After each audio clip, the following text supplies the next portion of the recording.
Hola a todos, esto es Fundamentos Anatomofisiológicos 1 y vamos a iniciarnos en el estudio de la anatomía del miembro inferior. Esto forma parte de una serie de videos en donde se irán abordando componentes tanto óseos como articulares y musculares.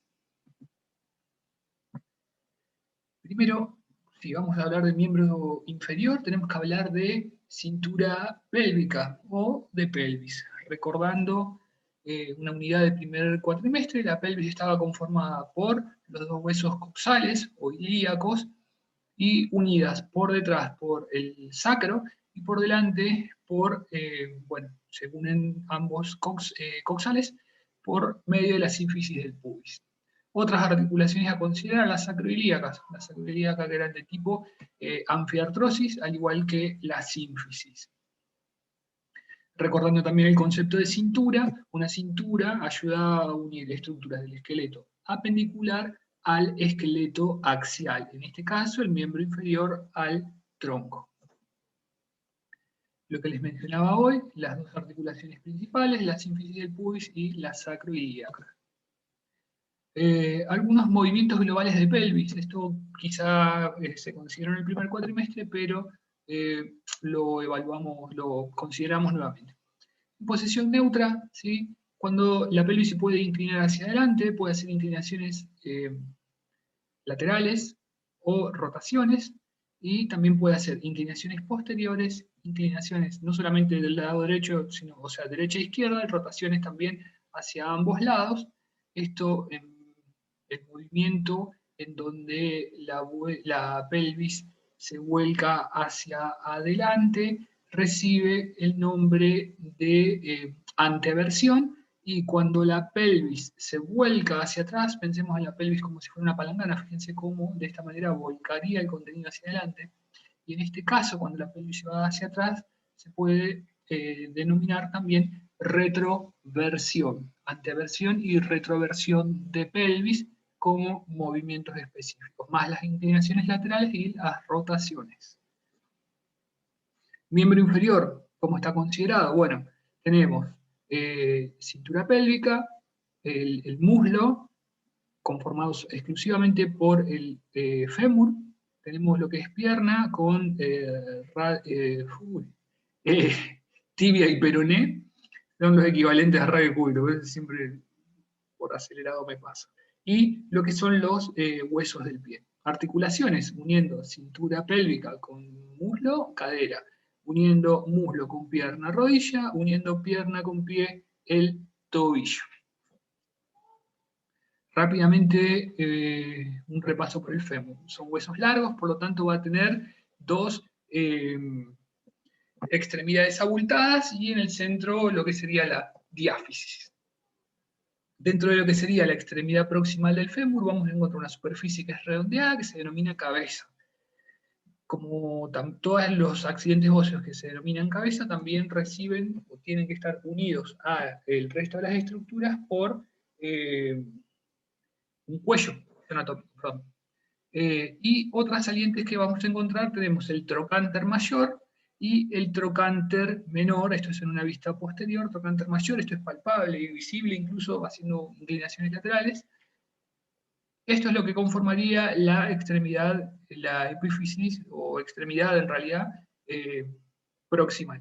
En la distal vamos a encontrar en la misma extremidad dos superficies articulares que se denominan cóndilos femorales, que si uno los ve de costado, creo que ahí vamos a ver en las siguientes imágenes, parece como si fuera la curvatura de un palo de hockey.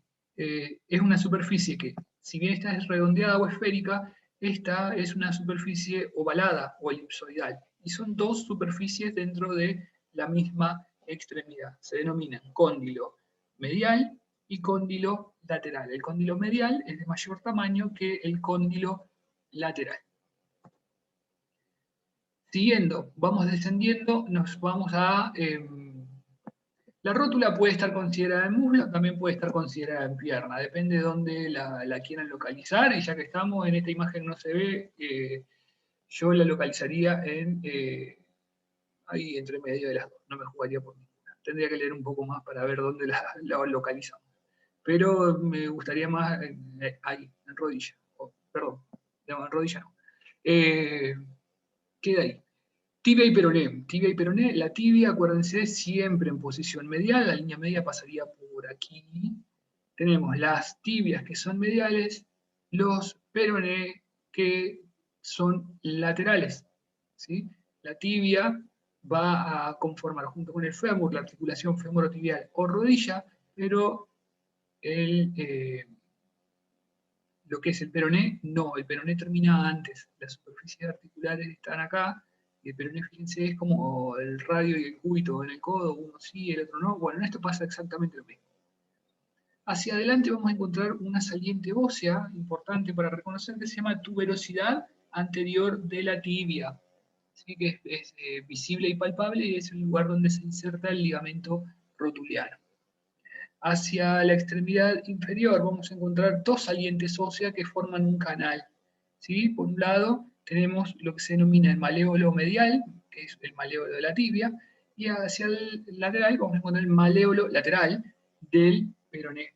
¿Sí? Juntos forman un espacio en donde el astrágalo, uno de los huesos del tarso,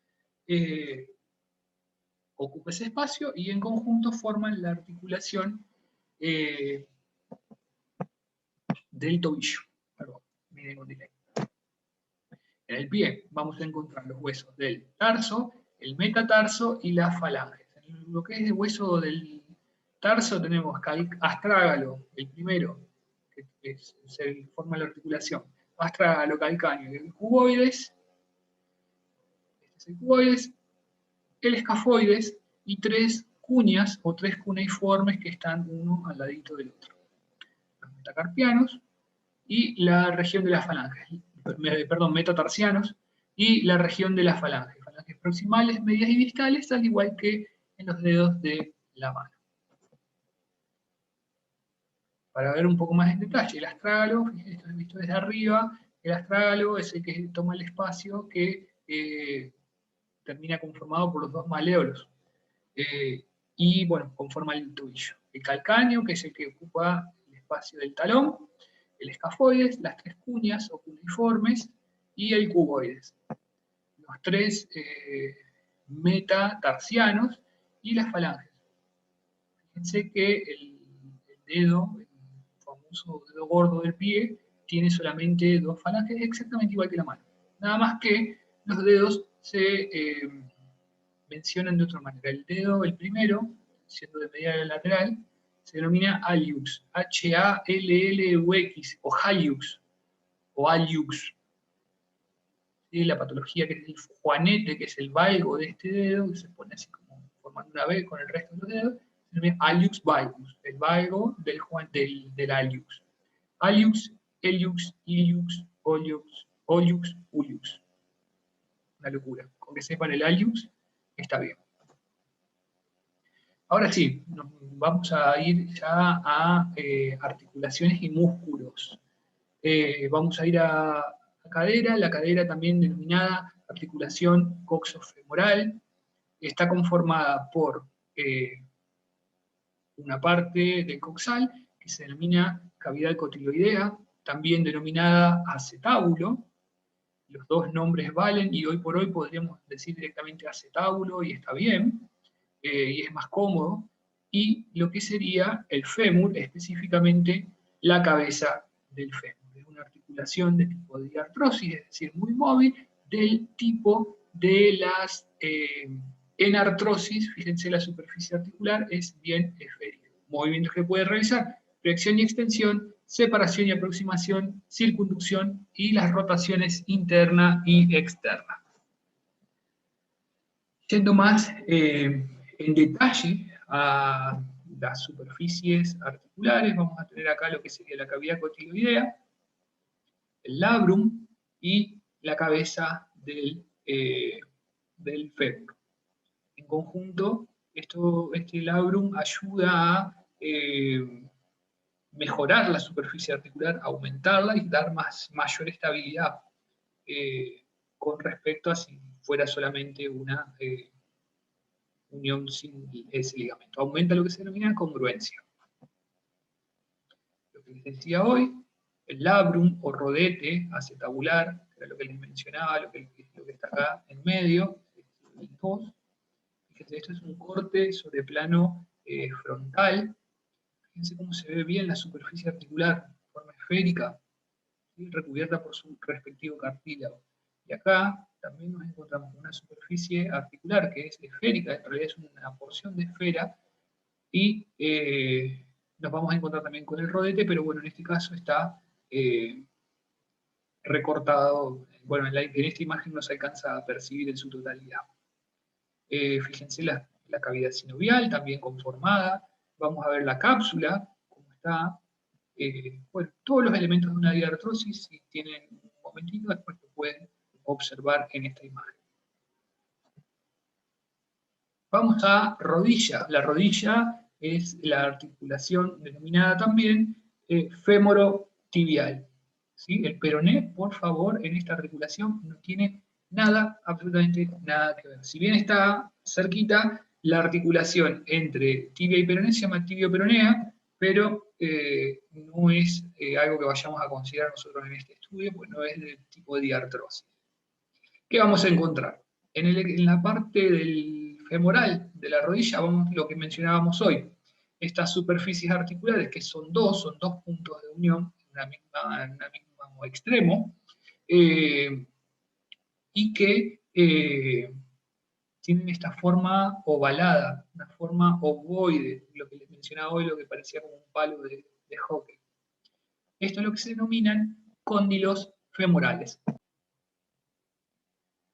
A su vez, de la extremidad tibial, o sea, de la extremidad proximal de la tibia, la epífisis proximal, vamos a encontrar una superficie articular que acá justo está tapada por los meniscos, que se denominan platillos tibiales, que tienen una forma, son dos superficies, así como hay dos superficies acá, también hay dos, se denominan platillos tibiales que tienen como si fuera la balanza de la justicia, que tiene esos dos espacios, por eso ese nombre de platillo. Y por encima de ellos vamos a encontrar los meniscos, menisco lateral y menisco medial. ¿Y qué más vamos a encontrar acá? Que es re evidente. Bueno, encontramos lo que son los ligamentos laterales de la rodilla y en el interior los ligamentos cruzados. Cruzado anterior, cruzado posterior, pero eso nos vamos a detener un poquito en detalle después.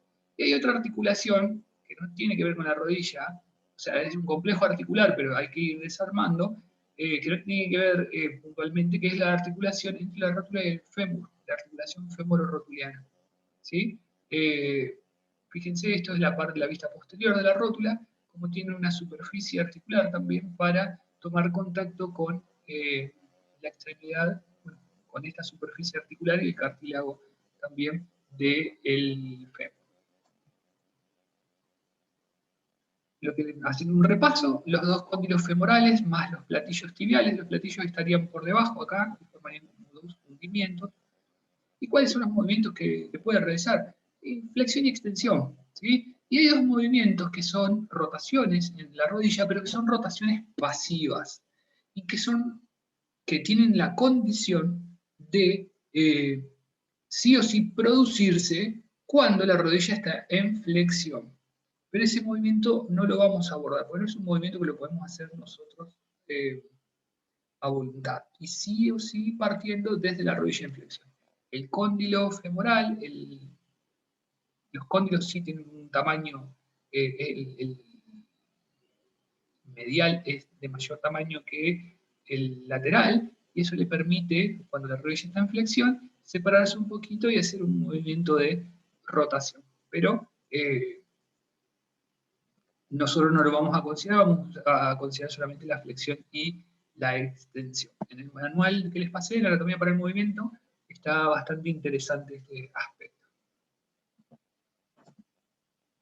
Una vista lateral, lo mismo. ¿Con qué nos vamos a encontrar? Con los distintos elementos, pero tengo una imagen un poquito más linda, que sería acá, las superficies articulares. Los cóndilos, los meniscos que quería mostrarles, que tienen forma como de media luna, y los platillos tibiales. los platillos son hundimientos, son superficies que si bien no tienen mucha profundidad, son relativamente superficiales. Los meniscos ayudan a aumentar la concavidad. Y acá otro dato también, la articulación entre el peroné y la tibia, que se llama articulación tibio-peronea, nosotros no la vamos a estudiar. Sepan solamente. Y acá quería llegar lo que sería el aparato ligamentario de rodilla. Tema muy recurrido, tema de conversación que es bastante frecuente en los gimnasios. Bueno, es algo que se lesiona y a veces las lesiones pueden ser graves, tienen un tipo de recuperación que es variable y, bueno, hay que estar en conocimiento de las estructuras que se van a poner en juego. Tenemos lo que son los ligamentos laterales y los ligamentos cruzados. Los laterales, tenemos ligamento lateral y lateral, pero hay que mencionar que este es lateral externo, fíjense que está del lado del peroné, ligamento lateral externo de la rodilla, en este caso, supongamos de la rodilla derecha. Siempre las imágenes muestran el lado derecho. Y en este caso, esto que se ve justo se ve recortado acá, pero viene hacia arriba, el ligamento lateral interno derecho. Y vamos a tener dos cruzados. El ligamento cruzado anterior, ¿sí?, que viene de atrás hacia adelante y de arriba hacia abajo, en esta dirección. Y el ligamento, acá la penita se ve, el cruzado posterior, que va de adelante hacia atrás y de arriba hacia abajo. Es decir, que cruza en este sentido. Los ligamentos en realidad lo que hacen es imitar movimientos. ¿Sí? El ligamento lateral, los ligamentos laterales, lo que limitan son los movimientos de bostezo. Es decir, que esto se separe y forme un ángulo, ¿sí?, como si fuera una boca abierta hacia los lados. Eso se denomina movimiento de bostezo, y les voy a dejar un video bueno, hay un link para que puedan ver cómo se evalúa este movimiento de bostezo. Se visibiliza ese movimiento cuando los ligamentos están rotos. Y lo que sea un bostezo hacia afuera y o sea, un bostezo externo, tienen un nombre específico, pero se denomina bostezo. Y el ligamento, bostezo como abrir la boca por el sueño. El ligamento de cruzado anterior lo que impide es un movimiento de la tibia como si fuera un cajón que se abre. Eso es lo que se denomina movimiento de cajón anterior.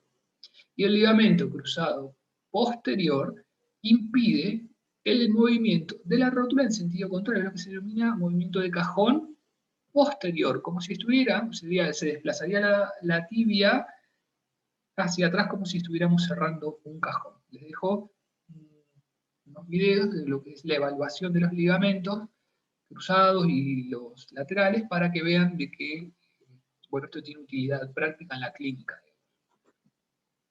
Lo mismo que les mostraba hoy. Los ligamentos le pueden denominar laterales o colaterales, así que cualquiera de los dos nombres estén bien, si sepan identificar bien de cuál estamos hablando. Y los cruzados, cruzado anterior, cruzado posterior. Esto es una vista desde atrás también. Esto muestra, lo que me interesaba era ver que vean el cruzado posterior. El cruzado anterior siempre queda visto en todas las fotos, pero en este cruzado posterior viene de adelante hacia atrás. Y bueno, tenemos el colateral medial, el colateral lateral, pero quería ver eso. Y después hay otros más, pero esto es lo más relevante. A considerar, hay movimientos de cadera que vienen con movimientos de rodilla, ¿sí? Y por ahí en combinación. En este caso tenemos una extensión de cadera con flexión de rodilla. En este caso tenemos una flexión de rodilla y ahora el movimiento pasa de estar en una extensión a una flexión de cadera. Y pasa a ser extensión de rodilla cuando le dé la patada. Entonces, siempre nos encontramos, en este caso va a haber flexión de cadera y extensión de rodilla. Nos vamos a encontrar con músculos, que era el siguiente paso, que trabajan tanto a nivel de cadera como de rodilla, son músculos biarticulares. Por lo general en realidad tienen funciones diferentes en una o la otra. Los vamos a mencionar en conjunto y vamos a decir, bueno, a nivel de cadera producen esto, a nivel de rodilla producen lo otro. Como ya les expliqué en otros videos, siempre tengan en cuenta el funcionamiento muscular a nivel de determinada articulación y el los movimientos totales que puede generar un músculo, tanto en una articulación, o en dos articulaciones, o en todas las articulaciones en las que esté involucrado. ¿Sí? Si son biarticulares, en las dos que esté produciendo movimiento. Esto es lo que se denominan músculos pélvico-cantéricos. Estos son grupos, son 6, que, como le dice su nombre, van de la pelvis a los trocánteres. Así que son músculos de pequeño tamaño y que tienen una función muy específica. Lo habrán notado por la disposición de las fibras, que son rotadores, ¿sí? Rotadores internos o externos, en realidad son todos rotadores externos, después vamos a ver quién se encarga de la rotación externa, pero los vamos a estudiar en su conjunto. Los pélvico-cantéricos van a producir rotación externa del fémur. Y no importa si los quieren estudiar, fantástico, cada uno por separado y demás, pero con su nombre y demás, pero no van a ser evaluados, van a ser evaluados como un solo conjunto. Los pélvico-cantéricos en conjunto producen rotación externa del fémur, rotación externa de cadera. El psoas ilíaco, ¿sí? O iliopsoas, también estudiado en parte como psoas individualizado y como ilíaco también. Fíjense que es un músculo que tiene, o pueden, depende del autor, lo pueden trabajar, como les decía, en forma aislada o en conjunto. Tienen inserciones proximales diferentes, pero una inserción distal común. Por lo tanto, el psoas, fíjense, el psoas este largo, el psoas puede trabajar sobre columna vertebral, y el ilíaco, como dice su nombre, se inserta en el ilíaco puede producir movimientos a nivel de cadera que no, o sea, sin afectar columna. Vamos al caso del psoas.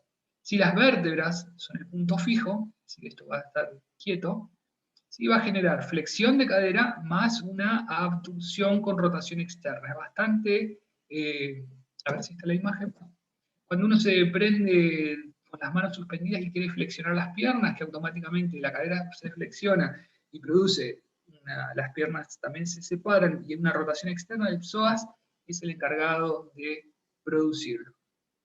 Ahora, si el fémur es el punto fijo, el psoas va a trabajar sobre la columna lumbar y va a aumentar su lordosis, siempre que se esté trabajando de manera bilateral.